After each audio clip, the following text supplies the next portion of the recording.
reported! Breathing apparatus! Now, come on, now, get back!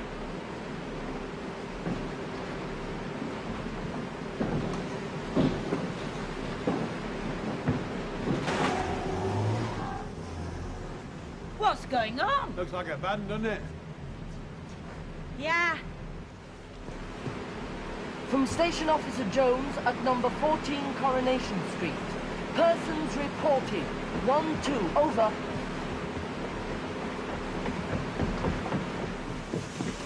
Search upstairs.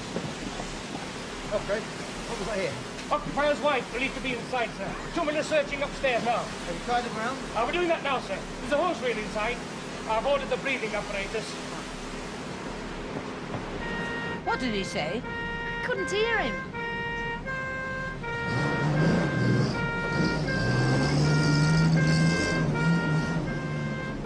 Hey, what's that for? Well, they always send one of them to a domestic incident, just in case, like. Cat and Val are trying to say what they can, are they? It really is best you don't go any further. Please, let me pass! No, sir. I'm not moving from back here. down. Look, I'm not his moving. wife's up there! I'll look out.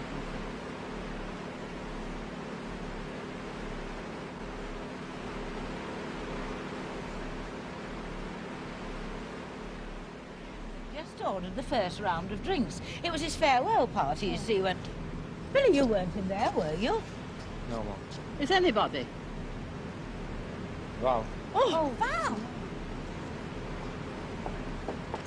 Hey, Val's in there! Get the stretcher up here.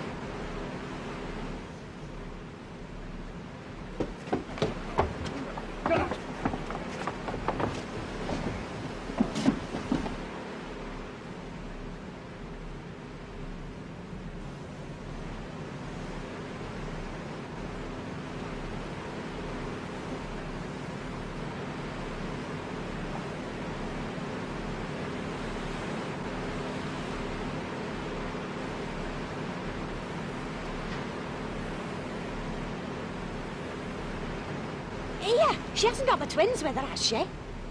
I thought they were spending the night at Mr. Tatlock's. Oh, yeah, that's right. Can you see him anywhere? Perhaps he hasn't heard. I mean, you know how deaf he can be sometimes. Hey, I'll go and see. Yeah.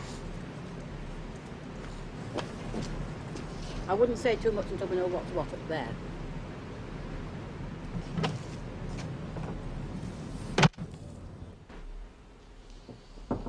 Come in. Oh, hello, love. Hello, I just popped into, are the twins in bed? I took them in an hour since. Oh, they'll be asleep then. Oh, I've never had any trouble with them since the day they were born. Hey, and you know what does the trick? Tipperary. I sing them to sleep with it.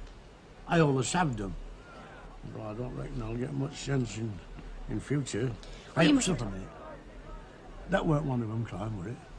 No. Well, I definitely heard something. You know, it's a funny thing. I can't imagine them kids going away somehow. I don't think I'll believe it until they're actually gone. Hey, I'll tell you what. Let's go upstairs and have a look at them in bed, shall we? We might be lucky, you know. One of them might wake up for us. Come on.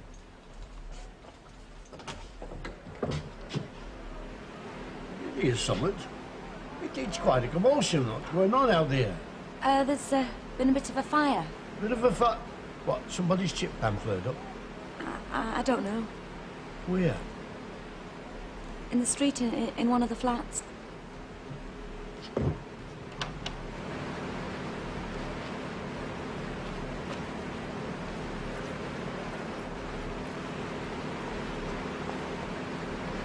them into the hospital.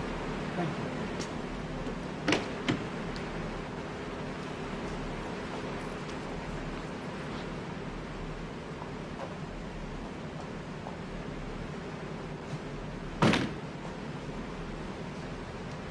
Excuse me. I'm sorry to bother you, but is she going to be all right? We're doing all we can, love. Oh.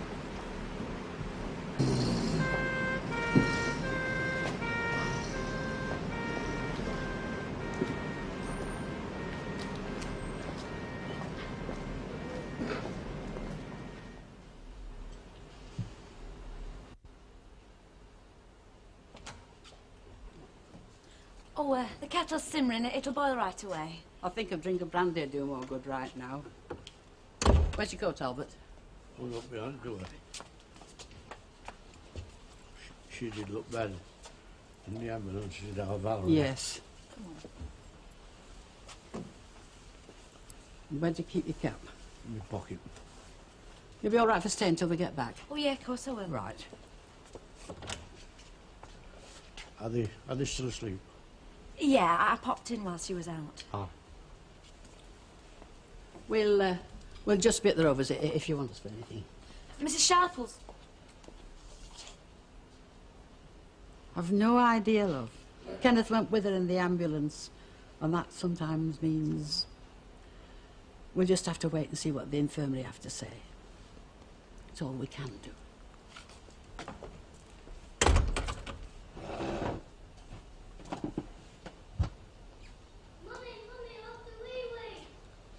Come in, sweetheart.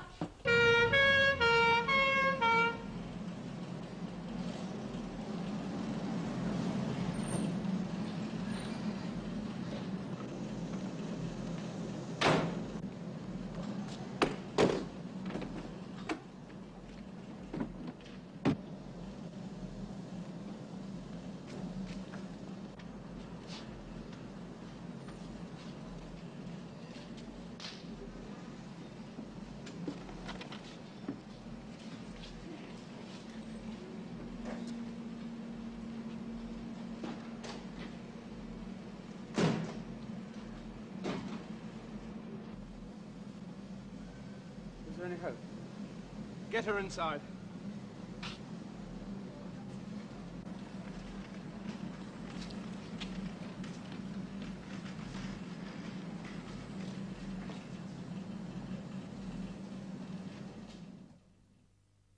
I know she'll be in casualty ward. They're usually very difficult about making telephone calls. Well, there's no harm in ringing and saying it's a relative call, is there? Well, I am a relative in a roundabout sort of way. Do you want me to phone? Look, Len's gone down in the van. He said he'd come straight back here as soon as he got something to report. All the same, you could give him a ring, Irma. I mean, Len might not be back for ages.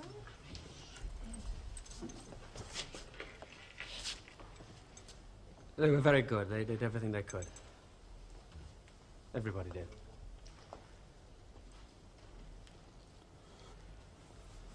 Ken. Albert's in the back, mate.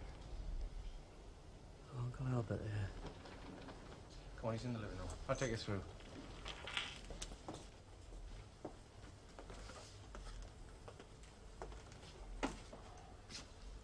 Elizabeth, would you like to pour 2 glasses of brandy for Kenneth and Mr. Tetlock? Yeah.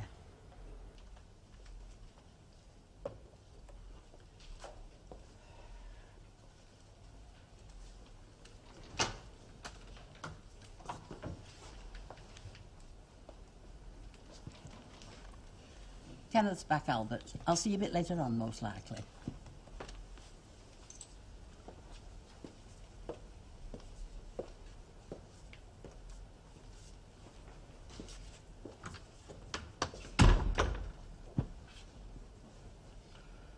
Well, she'll want a nightie. Didn't they ask you to bring a face cloth and a nightie? Don't speak, Ken. Don't tell me. There's no one to be here.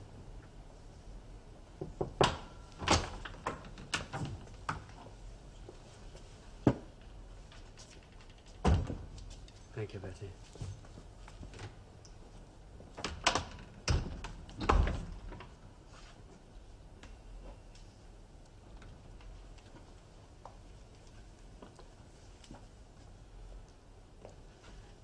If it's any help, she didn't suffer.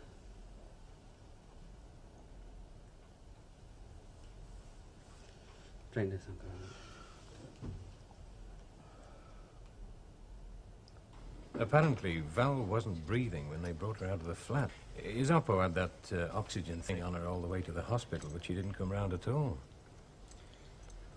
Must have been the fumes, then. Well, the fire.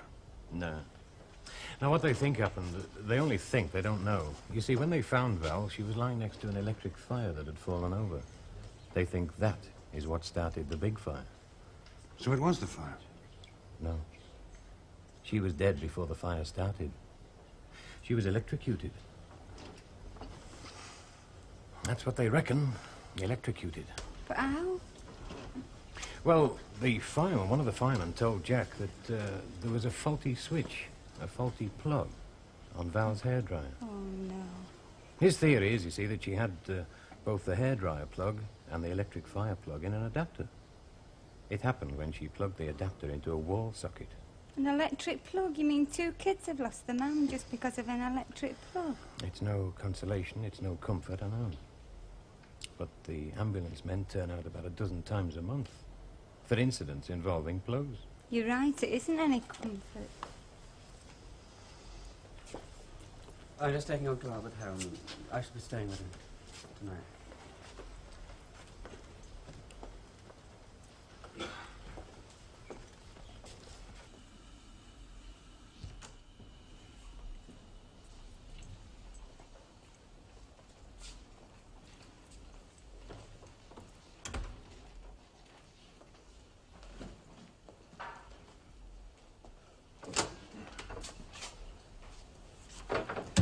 Are they all right? Yeah, they're fast asleep. Well, I think I'll go and sit in the kids' room for a bit.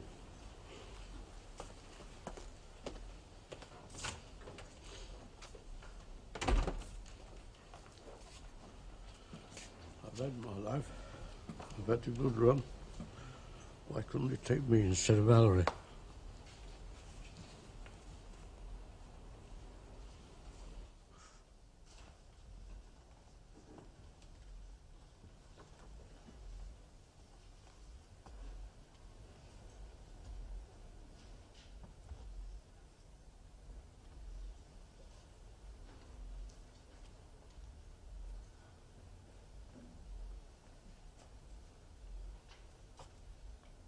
Do we have to have a party? Oh, what would you sooner?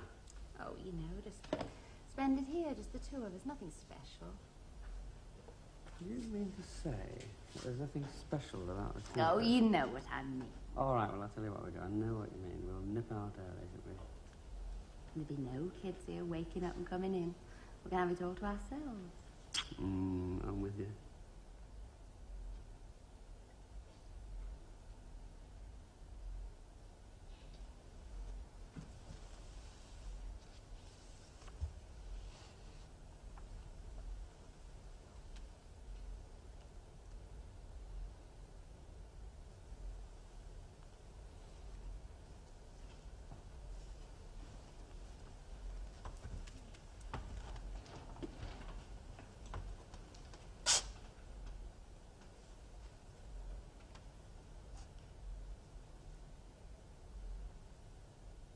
Nice to meet you at last, Mrs. Barlow. Oh, Val, please. Val?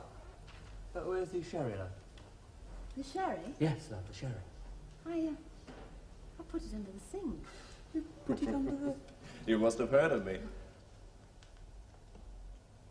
What a pity your wife couldn't come round. I'd like to... Yes, it is a pity. She, died, you see. Oh. Oh, I'm sorry.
Hello, Mrs. Sharples. Good morning. I want a £5 bag of potatoes and a tin of luncheon meat. I don't know what Albert Taflock lives on. He must have the thinnest mice for miles. Have you been in to see him this morning? I went round earlier on and made a breakfast for him. The twins are used to me with me babysitting for him. Oh, that reminds me. I'll take a quarter packet of chocolate fingers while I think on. Kenneth, won't have told the twins anything yet? No, not yet. Mind you, it's not something you can put off for long. Children cotton onto an atmosphere very quickly. So if he thinks he could miss telling them for 2 or 3 days, he's got to... What are you looking at? I saw Ken going into the flat just as you came in. I was just thinking what an awful feeling. Oh, you know, Mrs. Sharples. I know.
Oh, come on, got to put your face on. Look, why not come with the one that God gave you? We both happen to like it.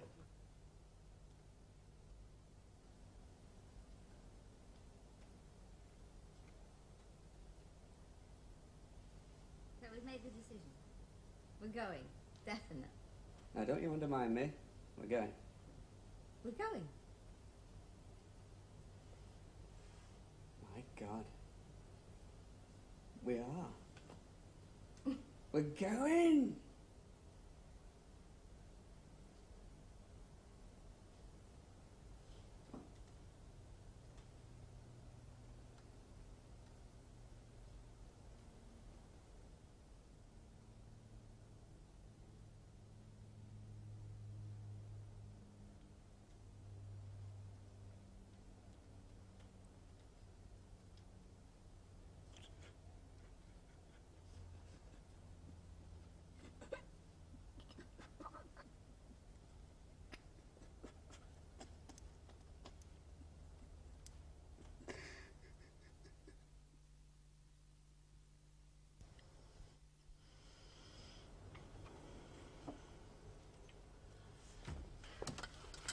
Oh, hello, Mrs. Sharple. Hello. How's Susan and Peter? Oh, not so good. They've started asking for Val, and When are they going to their grannies?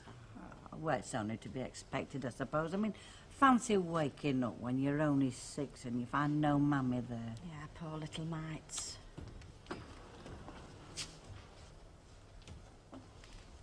Kenneth, love, if you want to use the telephone, please don't keep asking permission.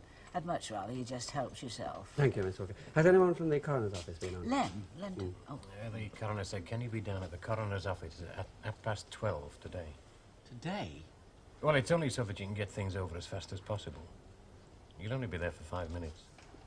After you've done that, you can make arrangements for the funeral. Yeah, well, 12:30 will be fine, thanks, then. I'll run you down in the van if you like. Oh, thanks again. Thank you, Len. Mrs. Walker, do you mind if I do use the telephone? I'd like to ring up Mr. and Mrs. Tatlock in Glasgow. Thank you. I suppose he's inviting them all down to the funeral. Oh, I don't think so, love. His father-in-law's been bedridden all winter. His chest, you know. Well, perhaps Mrs. Tatlock could come on her own. I don't think it's as easy as that, Mrs. Caldwell. Did Kenneth say when the funeral would be? No, not as yet, Mrs. Caldwell. It causes such a lot of work, doesn't it? All those people concerned and involved. As if death was more important Pardon, Handel. Nothing, Minnie, nothing. I'm afraid that Mrs. Tatlock can't come to the funeral. It seems there's a problem getting someone to look after Mr. Tatlock at such short notice. Anyway, I'm sending the kids up to Glasgow today, if possible. We decided it's better if Val's mum should tell them. Well, I don't think I could and send them away. Have you anyone in mind, Ken, to take the kids up? No, I've not given them any. I'll take them up for you if you like. Honestly. Yeah, well, it's no trouble. How do we get there? In my van. Oh, All right. But it's such a long way to Glasgow. It just drags on and on. I like driving anyway. It'd be a sight better for Lucille than having to lug cases all about the place. Does that sound all right with you, Spider? Yeah. I think we'd better get down to the coroner's office. Your mind isn't on things the day after. All you do is feel sorry for yourself. It's not the day after somebody dies. It's the month after and the months after The that. thing that bothers me is when you're born, you're told to live to probably 70. OK, fair enough, lucky if you are. If not, well, unlucky, eh? But why Val? She was only, what, 28, wasn't she? Doesn't make sense, does it? Oh, I know these parsons tell you it's the will of God, but to my way, they're just a flipping excuse. We don't agree much as a rule, do we, Dad? Well, I don't know. They've been traipsing in and out all day. Fellas going into the flat. We've had policemen, firemen, chaps from the town hall I've recognised. I think something's going on. Right, you'll be good, you two, for your Uncle Ray, won't you? Why are you and Mummy taking us to see Grandma? Well, because Grandma wants to see you, and Daddy's got a lot of things to do. What? Oh, a lot of things. For Mummy. Look, I think we've got to get off now, mate. Yeah, great. Right. Ooh, yeah. Can you manage to get in there? Away from me. Can you manage to get it? Why is that well, Well, because me and Ray... Well, thanks very much, Ray. I can't tell. For both of you, thanks to that. It's terrific. We'll be in touch. Good. Well, have a good trip.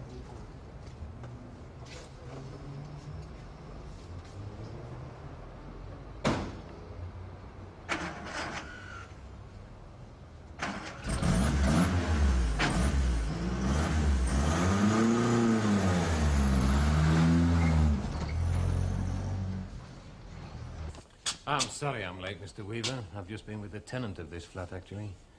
It's not very pleasant seeing to his wife's inquest. That's all right, Councillor Fairclough. I've had plenty of time to look around, and I'd rather do that on my own. Well, what's the object of the exercise, anyway? In my opinion, this fire has revealed some very serious structural faults. Look. And I've been asked to prepare a report. Oh, I see. To put them right, like. I'm going to recommend, in the interests of safety, that this whole block of flats shall be pulled down.